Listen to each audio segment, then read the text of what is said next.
इतिहास की किताबों में आपने ताजमहल की सफेदी देखी होगी, लाल किले की मजबूती पड़ी होगी, लेकिन भारत के पूर्वी तट पर समुद्र की लहरों से लड़ता हुआ एक ऐसा ढांचा खड़ा है जो सिर्फ एक मंदिर नहीं बल्कि एक युद्ध घोष था।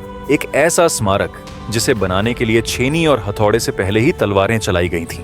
क्या आप जानते हैं कि दुनिया में एक ऐसा मंदिर था जिसका शिखर चुंबकीय था, जिसके गर्भगृह में कोई सीमेंट या चूना नहीं बल्कि लोहे और चुंबक के अदृश्य धागे थे जिन्होंने टनों वजनी पत्थरों को हवा में थाम रखा था।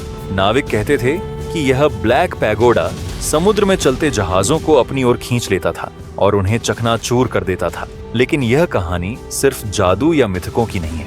यह कहानी है उस 13वीं सदी के भारत की, जब उत्तर में दिल्ली सल्तनत की आंधी सब कुछ रौंद रही थी, नालंदा जल रहा था और सोमनाथ लूटा जा चुका था। उस घोर निराशा के युग में उड़ीसा से एक शेर दहाड़ा था जिनका नाम था नरसिंह देव प्रथम। वह राजा जिसने इतिहास के पन्नों को पलट दिया। उसने मुगलों या तुर्कों का इंतजार नहीं किया बल्कि उनकी सीमाओं में घुसकर उन्हें खदेड़ा और उस विजय की गूंज को उसने पत्थर में कैद कर दिया जो आज हम कोणार्क सूर्य मंदिर के रूप में जानते हैं। आज 800 साल बाद हम उस दरवाजे को खोलने जा रहे हैं जिसे अंग्रेजों ने 1903 में हमेशा के लिए रेत से भरकर सील कर दिया था।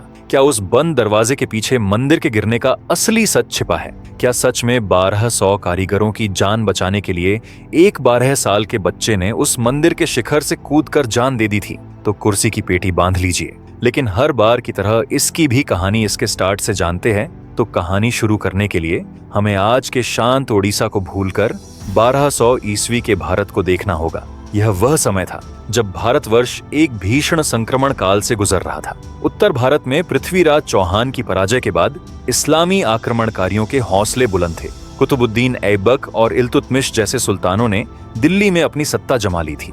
पूरब की ओर बख्तियार खिलजी ने बंगाल और बिहार में कहर बरपाया था। नालंदा विश्वविद्यालय की लाइब्रेरी महीनों तक जलती रही थी। बौद्ध भिक्षु और हिंदू विद्वान जान बचाकर भाग रहे थे। बंगाल, जिसे उस समय गौड़ या लखनौती कहा जाता था, अब तुर्क अफगान शासकों के अधीन था। उनकी नजरें अब दक्षिण की ओर थीं। सोने की चिड़िया उत्कल यानी उड़ीसा पर। कलिंग, जो अपने जगन्नाथ मंदिर और समृद्ध बंदरगाहों के लिए प्रसिद्ध था, एक बहुत बड़ा और आकर्षक शिकार था। लेकिन आक्रमणकारियों को यह नहीं पता था कि कलिंग की गद्दी पर ईस्टर्न गंगा डायनास्टी का शासन है, जो अपनी वीरता और कूटनीति के लिए विख्यात था। इसी तनावपूर्ण माहौल में लगभग 1216 ईस्वी के आसपास राजा अनंग भीम देव तृतीय के घर एक पुत्र का जन्म हुआ। नाम रखा गया नरसिंह। नर यानी मनुष्य और सिंह यानी शेर। यह नाम केवल एक शब्द नहीं बल्कि एक भविष्यवाणी थी। उनका जन्म ऐसे समय में हुआ था जब उनके पिता अनंग भीम देव पहले से ही सीमाओं पर युद्ध लड़ रहे थे।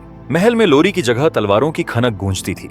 नरसिंह देव ने अपनी पहली सांसें बारूद और रक्त की गंध के बीच नहीं बल्कि समुद्र की नमकीन हवा और युद्ध की रणनीतियों के बीच ली। उनके पिता अनंग भीम देव तृतीय ने राज्य को एक नई पहचान दी थी। उन्होंने खुद को राजा मानने के बजाय भगवान जगन्नाथ का सेवक घोषित किया था। इस एक कदम ने पूरे उड़ीसा को एक धार्मिक और भावनात्मक धागे में बांध दिया था।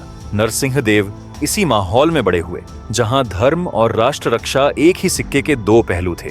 शिक्षा दीक्षा के दौरान ही गुरुओं ने भांप लिया था कि यह राजकुमार साधारण नहीं है। जहां अन्य राजकुमार कला और संगीत में रुचि लेते थे, नरसिंह देव को किलों के नक्शे और हाथियों के व्यवहार को समझने में आनंद आता था। कलिंग की सेना अपने एलिफेंट कोर्व के लिए जानी जाती थी। नरसिंह देव ने घंटों महावतों के साथ बिताए, यह सीखते हुए कि कैसे एक पागल हाथी को युद्ध के मैदान में विनाश का हथियार बनाया जा सकता है। पिता अनंग भीम देव की मृत्यु के बाद नरसिंह देव प्रथम ने राज सिंहासन संभाला। उस समय उनकी उम्र बमुश्किल 22 या 23 वर्ष रही होगी। एक युवा राजा जिसके कंधों पर एक विशाल साम्राज्य और सिर पर मंडराता हुआ तुर्क आक्रमण का खतरा। आमतौर पर जब कोई नया राजा गद्दी पर बैठता है तो पड़ोसी शत्रु उसे कमजोर समझकर हमला कर देते हैं। बंगाल के तत्कालीन गवर्नर तुघरल तुघान खान ने भी यही सोचा।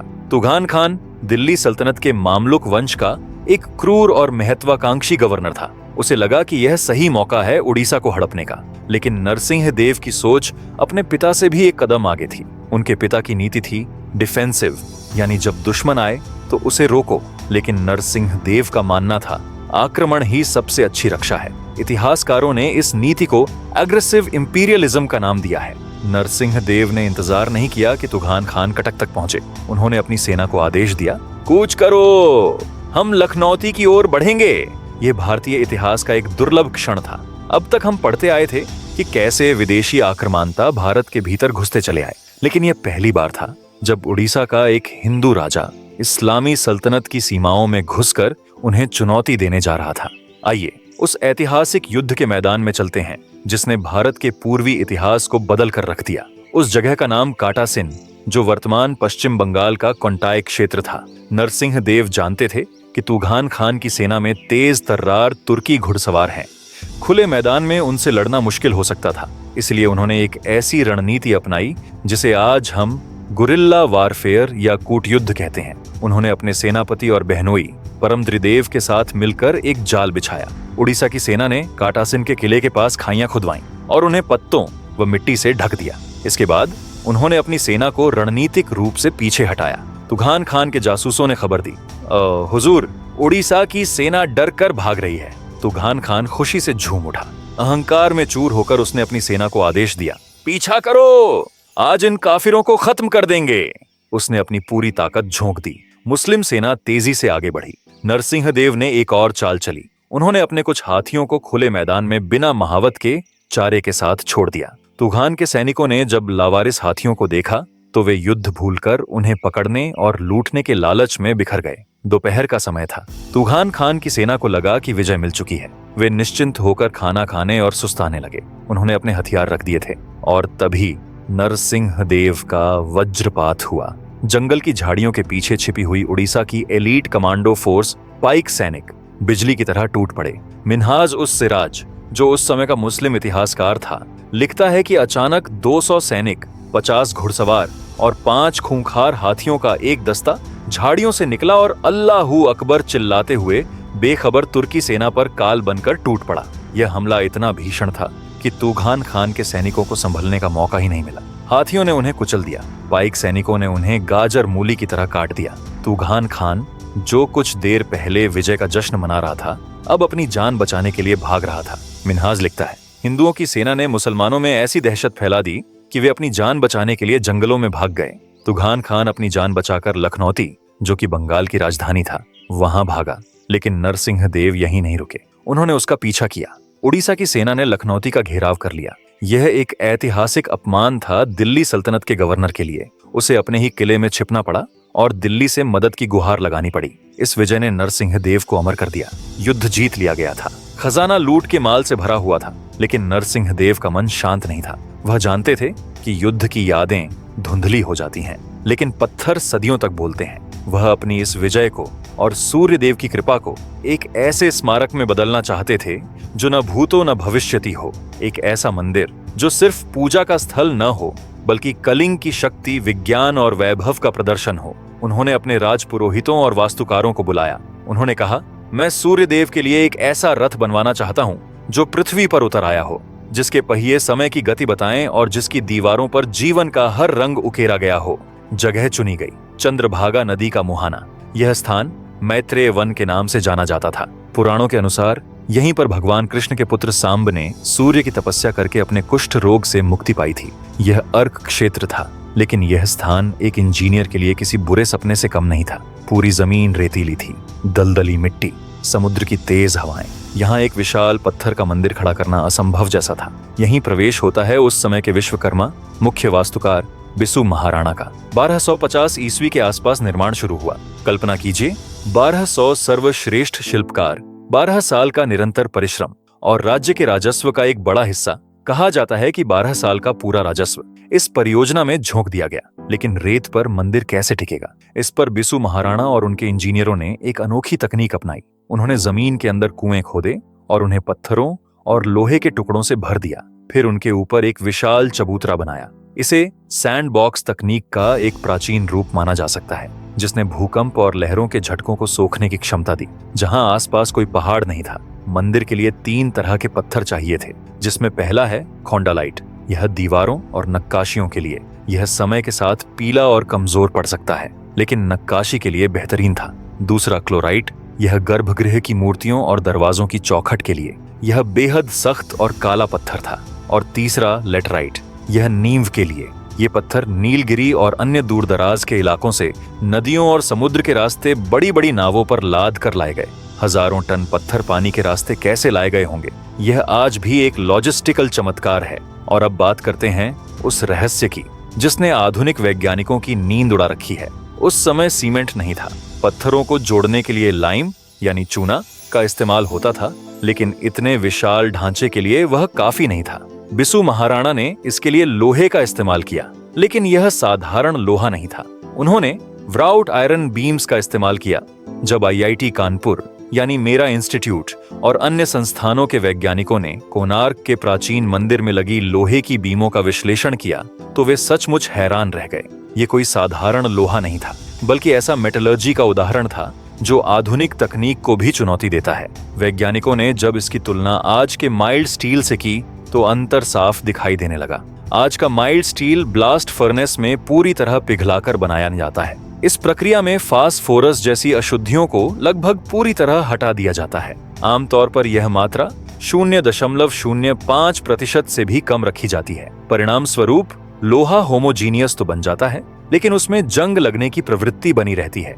यही कारण है कि आधुनिक लोहे की संरचनाएं अपेक्षाकृत जल्दी जंग का शिकार हो जाती हैं। इसके विपरीत कोणार्क का यह प्राचीन लोहा सॉलिड स्टेट रिडक्शन विधि से तैयार किया गया था। इसे पिघलाया नहीं गया, बल्कि भट्ठी में तपाकर बनाया गया। सबसे चौंकाने वाली बात यह थी कि इसमें फास्फोरस को हटाया नहीं गया, बल्कि जानबूझकर 0.15% से 0.25% तक रखा गया। यही फास्फोरस, स्लैग और लोहे के मिश्रण के साथ मिलकर एक ऐसी कंपोजिट संरचना बनाता है जो जंग के खिलाफ असाधारण सुरक्षा प्रदान करती है। नतीजा यह है कि जहां आधुनिक लोहा अपेक्षाकृत जल्दी खराब हो जाता है, वहीं कोणार्क का यह लोहा 800 साल से भी अधिक समय से सुरक्षित खड़ा है, बिना किसी आधुनिक कोटिंग या रसायन के। वैज्ञानिकों के लिए यह केवल एक ऐतिहासिक खोज नहीं थी, बल्कि यह प्रमाण था कि प्राचीन भारतीय धातुकर्म विज्ञान अपने समय से कहीं आगे था। सोचिए, 13वीं सदी में जब यूरोप अभी अंधकार युग से बाहर निकल रहा था, भारत के उड़ीसा में वैज्ञानिक नैनो स्ट्रक्चर और मिश्र धातुओं के साथ खेल रहे थे। वहीं मंदिर का डिजाइन एक रथ जैसा था, सूर्य देव का रथ। 7 घोड़े जो सप्ताह के 7 दिनों या सूर्य के प्रकाश के 7 रंगों वीप जियोर का प्रतीक थे, और 24 विशाल पहिए। ये पहिए सिर्फ शो पीस नहीं थे, ये दुनिया की सबसे सटीक धूप घड़ी थी। हर पहिए का व्यास 9 फीट 9 इंच है। इसमें 8 मुख्य तीलियां और 8 पतली 3 घंटे का एक प्रहर। 2 मुख्य तीलियों के बीच का समय 3 घंटे, एक मुख्य और एक पतली तीली के बीच का समय 90 मिनट। पहिए के किनारे पर 30 मोती जैसे नक्काशीदार बिंदु हैं। 90 मिनट डिवाइडेड बी 30 मोती बराबर 3 मिनट प्रति मोती। आज भी अगर आप वहां जाएं और एक्सल के केंद्र पर अपनी उंगली रखें तो उसकी परछाई जिस मोती पर पड़ेगी उससे आप मिनट तक का सही समय बता सकते हैं। और यह समय लोकल सोलर टाइम होता है, जिसे आप अपनी घड़ी के स्टैंडर्ड टाइम से मिला सकते हैं। इतना ही नहीं, यह भी कहा जाता है कि ये पहिए रात में भी समय बता सकते थे, चंद्रमा की रोशनी से। हालांकि इसका ज्ञान अब लुप्त हो चुका है, लेकिन पहियों की नक्काशी में रात के दृश्यों का होना इस ओर इशारा करता है। कोणार्क की यात्रा अभी अधूरी है अगर हम उसकी दीवारों पर उकेरी गई उन मूर्तियों की बात न करें जिन्होंने सदियों से समाज को असहज भी किया है और मोहित भी। मिथुन मूर्तियां। मंदिर की बाहरी दीवारों पर कामुकता, प्रेम और शारीरिक संबंधों के अत्यंत स्पष्ट चित्र उकेरे गए हैं। अक्सर लोग पूछते हैं, एक पवित्र मंदिर में ऐसी अश्लील मूर्तियां क्यों? इसके पीछे कई गहरे कारण और दर्शन छिपे हैं, जिसमें पहला है विजय और पुनरुद्धार। कलिंग युद्ध यानी अशोक के समय से लेकर नरसिंह देव तक ने उड़ीसा की जनसंख्या को बहुत नुकसान पहुंचाया था। निरंतर युद्धों के कारण पुरुषों की संख्या कम हो रही थी। राजा चाहते थे कि आम जनजीवन में प्रेम और गृहस्थ आश्रम को बढ़ावा मिले ताकि समाज फिर से बढ़ सके। दूसरा है दृष्टि दोष से रक्षा। एक लोक मान्यता यह थी कि ऐसी मूर्तियां मंदिर को आसमानी बिजली और बुरी नजर से बचाती हैं। और तीसरा था आध्यात्मिक दर्शन। सबसे गहरा कारण आध्यात्मिक था। मंदिर का डिजाइन शरीर जैसा है। बाहरी दीवारें संसार हैं जहां काम, क्रोध, लोभ और वासना है। लेकिन जैसे ही आप मंदिर के अंदर यानी गर्भगृह जाते हैं, वहां कोई ऐसी मूर्ति नहीं है। वहां सिर्फ शांत अंधकार और देवता है। इसका संदेश साफ था, ईश्वर को पाने के लिए तुम्हें अपनी वासनाओं और सांसारिक सुखों को बाहर छोड़ना होगा। उन्हें देखो, उन्हें भोगो, लेकिन उनमें अटको मत, उनसे आगे बढ़ो। ये मूर्तियां अश्लीलता नहीं, बल्कि जीवन की पूर्णता का उत्सव थीं। 12 साल बीत चुके थे, मंदिर बनकर तैयार था, लेकिन एक आखिरी और सबसे महत्वपूर्ण काम बाकी था। मंदिर के मुख्य शिखर पर कलश या दधिदौती को स्थापित करना। यह पत्थर कई टन भारी था और समस्या यह थी कि इसे जिस चुंबकीय व्यवस्था के साथ स्थापित करना था वह हो नहीं पा रहा था। बार बार कोशिश करने के बाद भी कलश गिर जाता या सही नहीं बैठता। यह देख राजा नरसिंह देव का धैर्य जवाब दे गया। उन्होंने बिसु महाराणा को अल्टीमेटम दिया, अगर कल सूर्योदय तक कलश स्थापित नहीं हुआ तो तुम समेत सभी 1200 कारीगरों के सिर काट दिए जाएंगे। उस रात समुद्र के किनारे सन्नाटा नहीं बल्कि 1200 परिवारों के रोने की आवाजें थीं। बिसु महाराणा हताश बैठे थे। तभी भीड़ से एक 12 साल का लड़का निकला। उसका नाम था धर्मपद। धर्मपद बिसु महाराणा का बेटा था। उसने अपने पिता को कभी नहीं देखा था। वह अपनी माँ के साथ गांव में रहता था और बचपन से ही मंदिर निर्माण की पोथियों को पढ़कर बड़ा हुआ था। जब वह 12 साल का हुआ तो माँ ने उसे पिता से मिलने भेजा। तभी धर्मपद ने पिता से कहा, पिताजी आप चिंता न करें, मैंने शास्त्रों में पढ़ा है कि इसे कैसे संतुलित किया जाता है। बिसु महाराणा को विश्वास नहीं हुआ, लेकिन मरता क्या ना करता। उस 12 साल के बच्चे ने मंदिर के शिखर पर चढ़कर गणनाएं की, लोहे की बीमों को समायोजित किया और कलश को स्थिर कर दिया। मंदिर पूरा हो गया। खुशी की लहर दौड़ गई। लेकिन तभी कारीगरों के बीच एक जहरीली फुसफुसाहट शुरू हुई। अगर राजा को पता चला कि 1200 अनुभवी कारीगर जो नहीं कर पाए वह एक बच्चे ने कर दिया तो हमारी क्या इज्जत रह जाएगी। राजा सोचेगा हम निकम्मे हैं, हमारी रोजी रोटी छिन जाएगी, शायद राजा हमें मार ही डाले। कारीगरों ने बिसु महाराणा को घेर लिया। उन्होंने कहा, बिसु या तो तुम्हारा बेटा रहेगा या हम 1200 कारीगर। सोचिए उस पिता की विडंबना, एक तरफ उसका होनहार बेटा, दूसरी तरफ उसके 1200 साथी। धर्मपद ने अपने पिता की आंखों में वह द्वंद्व देख लिया। वह एक महान शिल्पी का बेटा था, उसका बलिदान व्यर्थ नहीं जा सकता था। धर्मपद ने कहा, पिताजी मेरे लिए मेरा जीवन नहीं, आपका सम्मान और इन 1200 परिवारों की जान जरूरी है। इससे पहले कि कोई उसे रोकता, धर्मपद मंदिर के सबसे ऊंचे शिखर पर चढ़ा। उसने उगते हुए लाल सूर्य को प्रणाम किया और उफनते हुए समुद्र में छलांग लगा दी। अगले दिन राजा ने देखा कि कलश लगा हुआ है, लेकिन उन्हें यह कभी नहीं बताया गया कि उसे लगाने वाला अब इस दुनिया में नहीं है। आज भी उड़ीसा में हर कलाकार, हर पिता इस कहानी को सुनकर सिहर उठता है। क्या यह सच था या ये एक रूपक था कि महान कला हमेशा बलिदान मांगती है? आप लोग कमेंट में बताएं। मंदिर बन गया। इसकी ख्याति दूर दूर तक फैली। इसे ब्लैक पैगोडा कहा गया क्योंकि इसका विशाल टावर काले पत्थरों से बना था और समुद्र से एक काले पहाड़ जैसा दिखता था। दूसरी ओर पुरी के जगन्नाथ मंदिर को व्हाइट पैगोडा कहा जाता था क्योंकि वह सफेद चूने से पुता था। किंवदंतियां कहती हैं कि मंदिर के शिखर पर एक 52 टन का विशाल चुंबक लगा था और मुख्य सूर्य मूर्ति में लोहे का अंश था। यह चुंबक और मंदिर की दीवारों में लगे लोहे के बीम मिलकर एक ऐसा मैग्नेटिक फील्ड बनाते थे कि मुख्य मूर्ति हवा में तैरती रहती थी। लेकिन यही चुंबक इसके विनाश का कारण बना। पुर्तगाली नाविक शिकायत करते थे कि जब उनके जहाज इस तट से गुजरते हैं तो उनके कंपास की सुई गलत दिशा दिखाने लगती है। कई जहाज दिशा भटककर चट्टानों से टकराकर डूब गए। क्रोधित होकर या शायद लालच में पुर्तगाली नाविकों ने उस मुख्य चुंबक को निकाल लिया। जैसे ही वह कीस्टोन चुंबक हटा, मंदिर का संतुलन बिगड़ गया। दीवारें कमजोर हो गईं और पत्थरों का गिरना शुरू हो गया। हालांकि मंदिर का पूरी तरह विनाश किसी प्राकृतिक आपदा ने नहीं बल्कि एक इंसान ने किया। वर्ष 1568 ईस्वी यह उड़ीसा के इतिहास का सबसे काला अध्याय था। बंगाल का अफगान सुल्तान सुलेमान कर्रानी उड़ीसा पर कब्जा करना चाहता था। उसका सेनापति था काला पहाड़। काला पहाड़ के बारे में कहा जाता है कि वह पहले एक हिंदू ब्राह्मण था, राजीव लोचन राय। लेकिन सामाजिक बहिष्कार और धर्म परिवर्तन के बाद वह हिंदू धर्म का कट्टर दुश्मन बन गया। उसने कसम खाई थी कि वह हर उस मंदिर को तोड़ देगा जहां घंटियां बजती हैं। काला पहाड़ आंधी की तरह उड़ीसा में घुसा। उसने पुरी के जगन्नाथ मंदिर को भी नहीं बख्शा और फिर वह पहुंचा कोणार्क। कोणार्क की दीवारें इतनी मजबूत थीं, लगभग 20 से 25 फीट चौड़ी, कि उन्हें तोड़ना आसान नहीं था। लेकिन काला पहाड़ जानता था कि किसी इमारत को कैसे गिराना है। उसने कीस्टोन को हिला दिया। जैसे ही मुख्य पत्थर हटा, मंदिर का विशाल शिखर, जो कुतुब मीनार से भी ऊंचा था, भर भराकर गिर पड़ा। मंदिर वीरान हो गया। पूजा बंद हो गई। समय के साथ जंगल ने इसे ढक लिया। 19वीं सदी में जब अंग्रेज आर्कियोलॉजिस्ट वहां पहुंचे तो उन्होंने देखा कि मुख्य मंदिर तो गायब है, लेकिन सामने का जगमोहन अभी भी खड़ा है। लेकिन वह भी कभी भी गिर सकता था। 1901 में बंगाल के lieutenant governor sir John Woodburn ने कोणार्क का दौरा किया। उन्होंने इसकी भव्यता देखी और ठान लिया, इसे बचाना होगा, चाहे जो कीमत चुकानी पड़े। इंजीनियरों ने सलाह दी कि जगमोहन की छत कभी भी गिर सकती है, उसे अंदर से सहारा देना होगा, लेकिन मचान बनाना खतरनाक था। तब एक ऐसा फैसला लिया गया जो सुनने में पागलपन लगता है लेकिन जीनियस था। इसे रेत से भर दो 1903 में जगमोहन के चारों दरवाजों को पत्थरों से चुनवा दिया गया और ऊपर से एक छेद के जरिए हजारों टन रेत अंदर डाली गई। विचार यह था कि रेत का दबाव दीवारों को अंदर से बाहर की ओर धकेलेगा और छत को नीचे से सहारा देगा। यह काम कर गया। जगमोहन खड़ा रहा, लेकिन एक कीमत चुकानी पड़ी। 1903 के बाद से किसी भी इंसान ने कोणार्क के अंदर का हिस्सा नहीं देखा। सूर्यदेव का वह भव्य हॉल 122 साल से अंधेरे और रेत में कैद है। लेकिन कहानी यहीं खत्म नहीं हुई है। आज हम 2026 में खड़े हैं। पिछले कुछ सालों में archaeological survey of India ASI ने पाया कि अंदर भरी गई रेत अब मुसीबत बन रही है। रेत पुरानी होकर जम गई है और नीचे धंस गई है। 12 से 17 फीट का गैप आ गया है। अब छत को सहारा नहीं मिल रहा, बल्कि लटकते हुए पत्थर और लोहे के बीम गिरने के कगार पर हैं। दीवारों में दरारें आ रही हैं। इसीलिए एक ऐतिहासिक मिशन शुरू हुआ है, ऑपरेशन कोणार्क।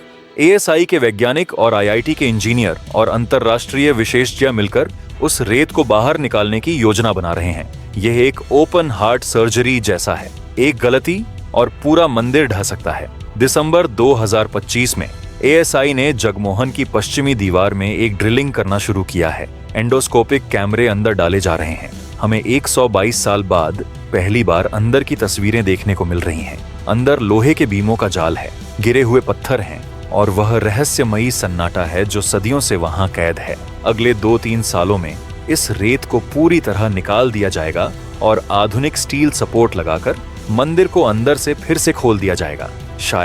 शायद हमारी पीढ़ी वह देख पाएगी जो पिछले 500 सालों में किसी ने नहीं देखा। कोणार्क का आंतरिक वैभव। जब 2023 में भारत ने G20 शिखर सम्मेलन की मेजबानी की तो पूरी दुनिया की नजरें दिल्ली पर थीं। जब अमेरिकी राष्ट्रपति जो बाइडेन और अन्य विश्व नेता भारत मंडपम में पहुंचे तो प्रधानमंत्री नरेंद्र मोदी ने उनका स्वागत जिस पृष्ठभूमि के सामने किया, वह ताजमहल नहीं था, वह लाल किला नहीं था, वह था कोणार्क का चक्र। क्यों? क्योंकि यह चक्र काल चक्र है। यह प्रगति, निरंतरता और बदलाव का प्रतीक है। 24 तीलियां बताती हैं कि भारत का लोकतंत्र 24 घंटे जागृत है। यह चक्र बताता है कि जब दुनिया को समय देखना नहीं आता था, तब हम समय के सबसे सूक्ष्म अंश नैनोसेकंड्स की गणना कर रहे थे। कोणार्क चक्र का वहां होना सिर्फ एक सजावट नहीं थी, यह एक बयान था। यह दुनिया को याद दिलाने का तरीका था कि विज्ञान, एस्ट्रोनॉमी और कला में भारत का योगदान क्या रहा है। कोणार्क आज खंडहर हो सकता है, उसकी मूर्तियां टूटी हो सकती हैं, उसका मुख्य शिखर गिर चुका है, लेकिन क्या आप उस सन्नाटे के पीछे की आवाज सुन सकते हैं? वह आवाज है उन 1200 कारीगरों की जिनकी छेनी ने पत्थर को मोम बना दिया था। वह आवाज है उस 12 साल के धर्मपद की जिसने सिखाया कि हुनर बड़ा होता है या उम्र, यह मायने नहीं रखता, बलिदान मायने रखता है। और वह गर्जना है राजा नरसिंह देव की, जिसने साबित किया कि अगर इरादे लोहे जैसे मजबूत हों तो पत्थर का रथ भी इतिहास के आसमान में उड़ सकता है। इतिहास गवाह है, बड़ी बड़ी सल्तनतें आईं और मिट गईं। तुघान खान का नाम आज कोई नहीं जानता। काला पहाड़ की क्रूरता धूल में मिल गई, लेकिन चंद्रभागा के तट पर खड़ा यह टूटा हुआ मंदिर आज भी सीना तान कर खड़ा है। ये हमें याद दिलाता है कि भारत की पहचान सिर्फ उसकी सहन शक्ति नहीं, उसका पराक्रम भी है। यह पहिया रुका नहीं है, यह आज भी घूम रहा है और बता रहा है कि जब तक सूर्य उगेगा इस देश का गौरव कभी अस्त नहीं होगा। तो दोस्तों, उम्मीद है आपको कोणार्क मंदिर का यह इतिहास पसंद आया होगा। अगर आप ऐसी ही एक और रहस्यमयी जगह कुलधरा के बारे में जानना चाहते हैं, जहां 84 गांव एक ही रात में खाली हो गए थे, तो स्क्रीन पर दिख रहे वीडियो पर जरूर क्लिक करें। कमेंट में यह भी बताइए कि अगला वीडियो आप किस विषय पर देखना चाहते हैं। तब तक के लिए आप अपना और अपने परिवार का ख्याल रखें। जय जगन्नाथ, जय उत्कल।